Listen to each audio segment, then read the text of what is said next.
Has Dr. Joel helped make your life a little happier and healthier? Consider supporting the show for as little as $1 a month so we can continue to bring you the content you love. Just go to patreon.com/JoelWade. That's patreon.com/JoelWade. $1 a month. It's all we ask. You are now listening to the Mastering Happiness podcast with Dr. Joel Wade. The experience of a sense of awe, along with connection to nature, can be profoundly healing, both physically and emotionally. These are two of the essential ingredients for a happy, satisfying, and meaningful life. Today, let's take a closer look at awe, nature, and how the perspective they bring can help us settle more deeply into ourselves. I'm Joel Wade, and welcome to today's podcast.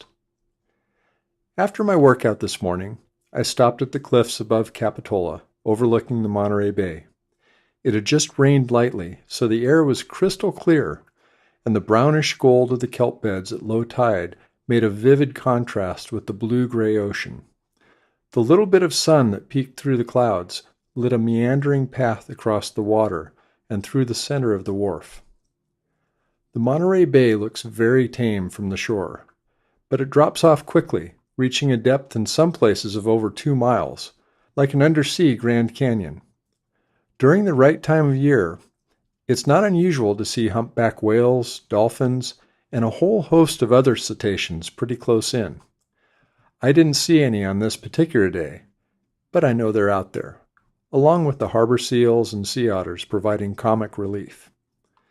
Then there are the sea monsters, the great white sharks, among other dangers. Those are the things that keep me mostly swimming at a safe distance, just a bit inland in a chlorinated pool. I force myself to stop on these cliffs almost every morning because I know it's important for me. I began doing this several years ago when I noticed I was getting too caught up in day-to-day anxieties and concerns.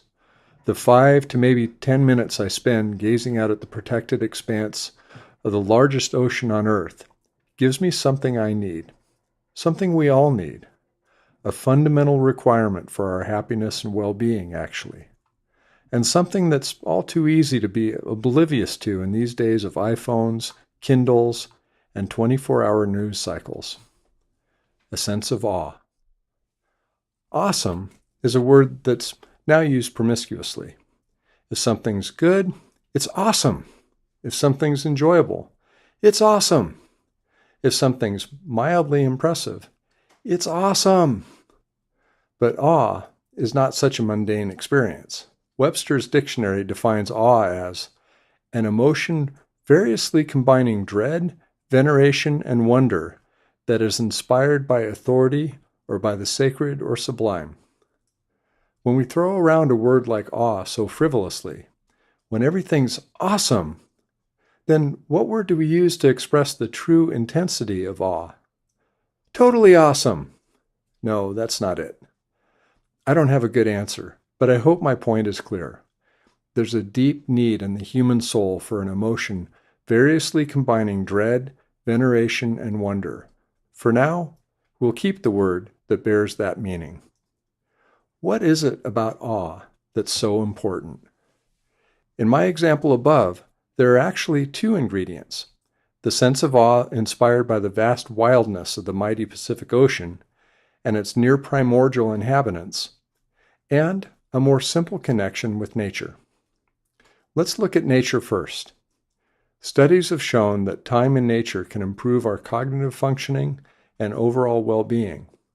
Going outside, taking a walk in the woods, on the beach, or at a park helps us feel better emotionally and spiritually, improves our attention and thinking abilities, and gives us a better sense of overall well-being.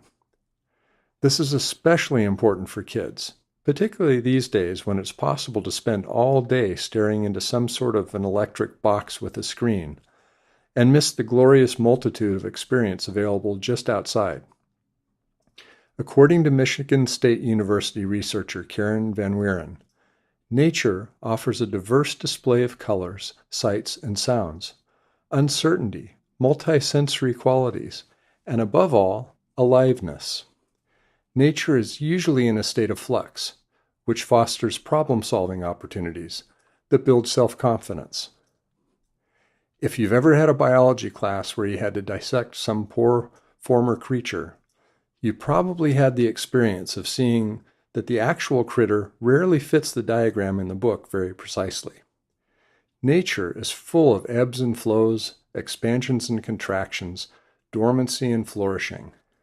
Nature is always changing, morphing, and mutating, and rarely repeats itself with the kind of uniformity our kids see in video games or YouTubes. This is important because we're not machines or computers ourselves. We're biological, with our own cycles of expansion and contraction. We inhale and exhale. Our heart contracts and relaxes, sending our blood circulating through our bodies. We sleep and awaken and have periods of great productivity mixed with essential times of rest and daydreaming. If we try to plow through, ignoring these cycles, ignoring our need for rest and rejuvenation, we can do that for a while, but eventually the constant push becomes counterproductive or even harmful. We improve in waves, not in some continual straight line upward. When we lose our connection with our biological nature, we can become harsh and cruel to ourselves, and that attitude eventually spills out into our treatment of others. There's a quality of serenity and self-compassion that we deprive ourselves of when we disconnect from nature for too long. Children who spend more time playing outdoors feel a stronger sense of self-fulfillment and purpose, a deeper appreciation for beauty, order, and wonder. They're happier and more interested in the world around them, and they're more creative with more active imaginations. When hyperactive kids spend just 20 minutes in nature, it significantly lowers their symptoms for the rest of the day. So, just a short time outside in nature is worth it all by itself. Add awe to the mix, and you have an even stronger benefit. Awe gives us a sense of vastness, a larger-than-life quality. This can challenge our ideas about ourselves and the world around us, and that can be just what we need to pop out of a rut of thinking or negativity. Other research shows that when we feel a sense of awe, we process information more deeply, analyzing specific details more clearly, rather than just accepting a general line of thinking as a whole.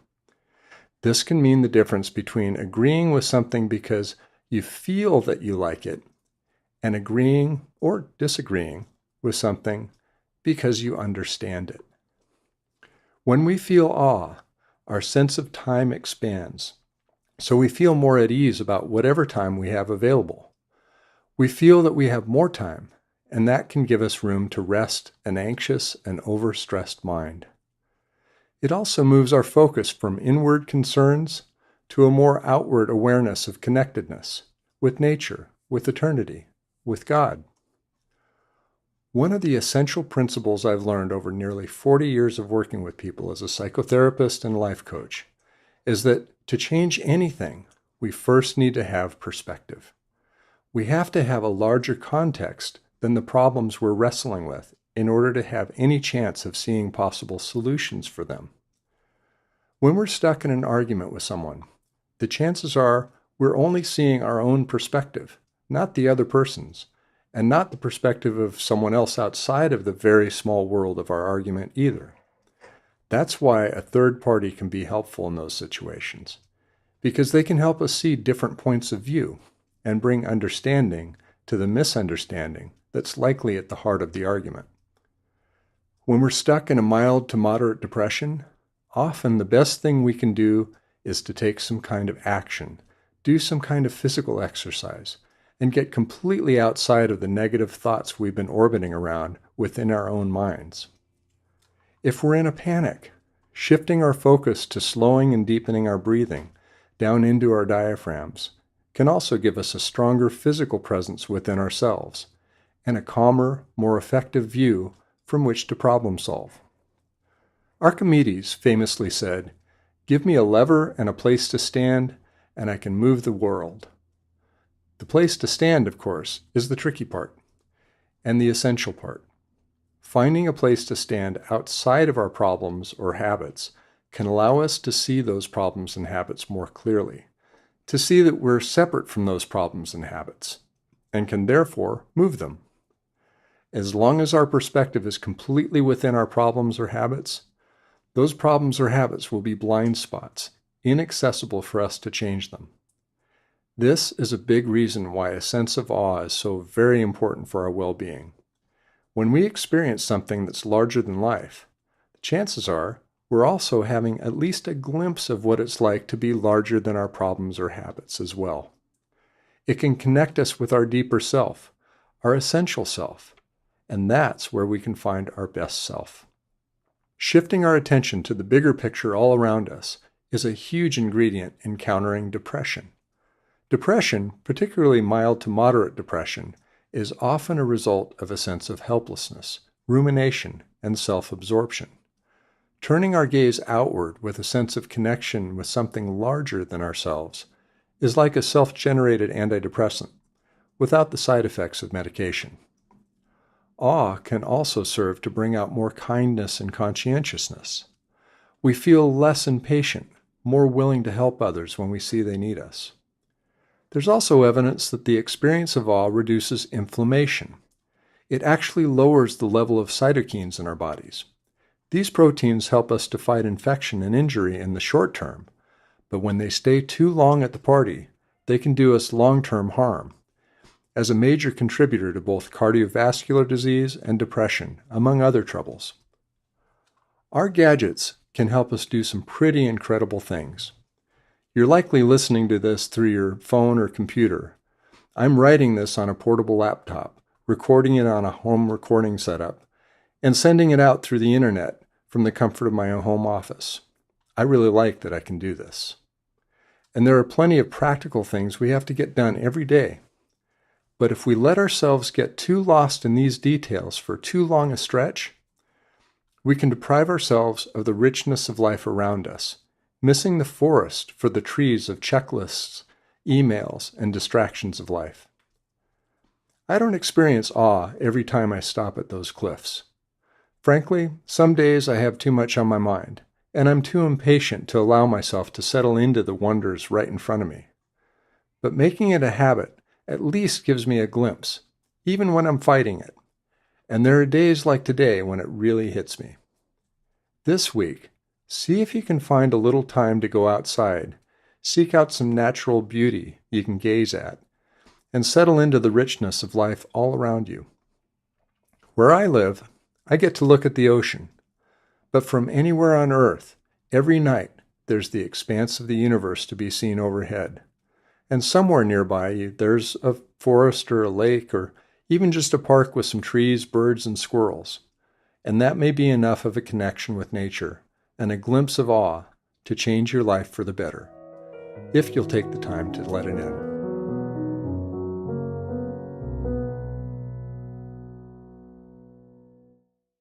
A Master's Course in Happiness is a monthly, in-depth program to help you actively, purposefully, and effectively live a happier, more fulfilling life. This course is designed to teach you the skills and principles that you need to bring the best you have to offer, inside and out. Over the course of 12 months, we'll explore what I've found are many of the fundamentals of living well. Through audio, video, and written material, you're supported to learn and practice specific actions each month that will strengthen you, inspire you, and enable you to lean into life more fully. These are skills and principles for self-mastery across all the circumstances and personalities I have ever worked with for nearly 4 decades, based on solid research and experience. And right now, exclusively for my listeners, you can experience the Master's Course in Happiness at a great discount. Use promo code MH, the number 1, promo, in all capitals, to get this $467 course for only $295 today. Visit www.drjoelwade.com. That's drjoelwade.com now, and use promo code MH1PROMO to receive this amazing course for only $295. A master's course in happiness is designed to give you the most powerful skills that I can offer in a course. It will give you the tools and knowledge to apply yourself fully to the mission of mastering yourself. That's www.drjoelwade.com. Promo code MH1 promo, all in capitals.